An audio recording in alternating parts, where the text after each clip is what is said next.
Sejak ditetapkan sebagai tersangka, keberadaan Sekjen PDIP Hasto Kristianto tidak diketahui. Kediamannya di Bekasi, Jawa Barat pun sepi, dan dalam kasus Harun Masiku ini, KPK mencekal Hasto Kristianto dan ex-Menkumham Yasona Lauli.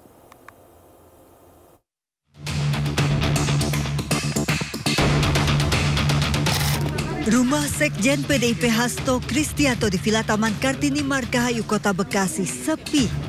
Rumah berlantai 2 dengan dominasi warna putih ini tertutup rapat dan hanya terlihat sebuah mobil terparkir di garasi.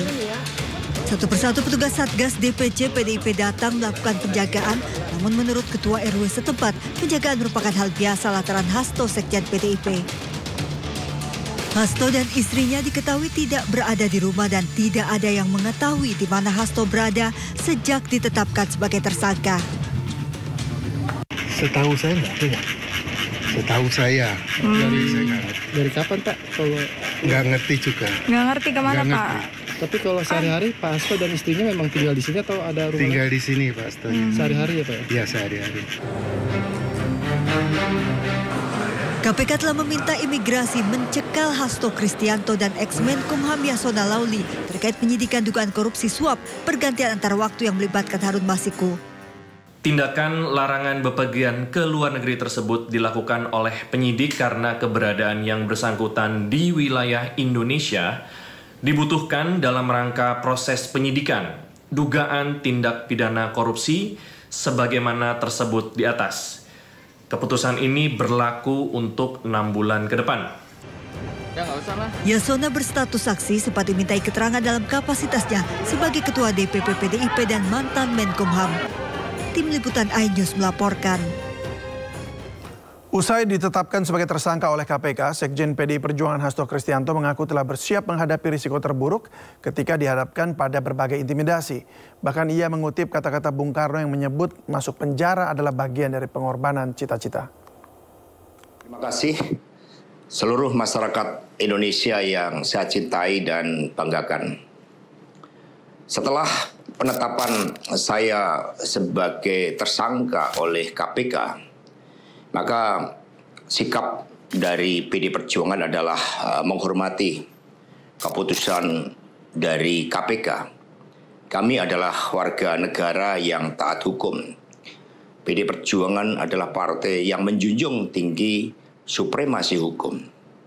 Sejak awal ketika saya mengkritisi bagaimana demokrasi harus ditegakkan, bagaimana suara rakyat tidak bisa dikebiri, bagaimana negara hukum tidak bisa dimatikan, dan bagaimana watak kekuasaan yang otoriter, yang menindas rakyatnya sendiri harus dihentikan. Saya sudah memahami berbagai resiko yang akan saya hadapi. Maka sebagai murid Bung Karno, saya mengikuti apa yang tertulis di dalam buku Cindy Adams ini. Inilah kitab perjuangan saya. Dan seluruh kader-kader PD Perjuangan sekarang memasuki tahap bab 9. Di mana Bung Karno ketika mendirikan PNI, prinsip yang dipegang adalah non-cooperation. Demi cita-cita Indonesia merdeka, demi rakyat berdaulat bisa berserikat, berkumpul dan menyampaikan pendapatnya, maka penjara pun adalah suatu jalan dan bagian dari pengorbanan terhadap cita-cita.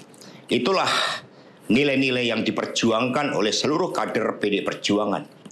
Ketika muncul berbagai intimidasi, agar tidak dilakukan pemecatan terhadap sosok yang memiliki ambisi kekuasaan sehingga konstitusi pun sepertinya mau dilanggar dengan perpanjangan masa jabatan 3 periode ataupun perpanjangan masa jabatan itu. Maka demi konstitusi Ibu Mega kokoh berdiri menjaga demokrasi.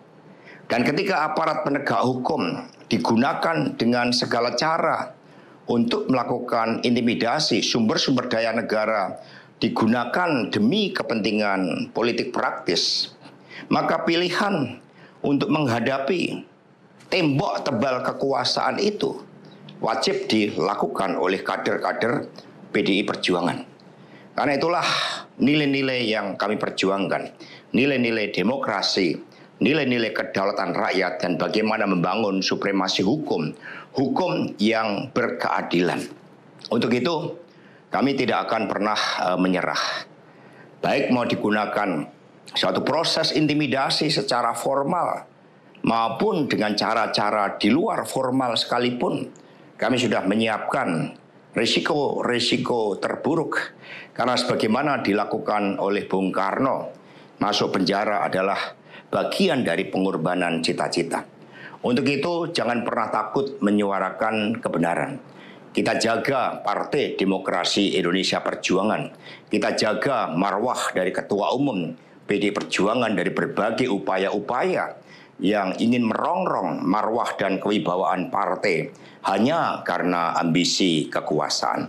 Kita adalah partai yang syah.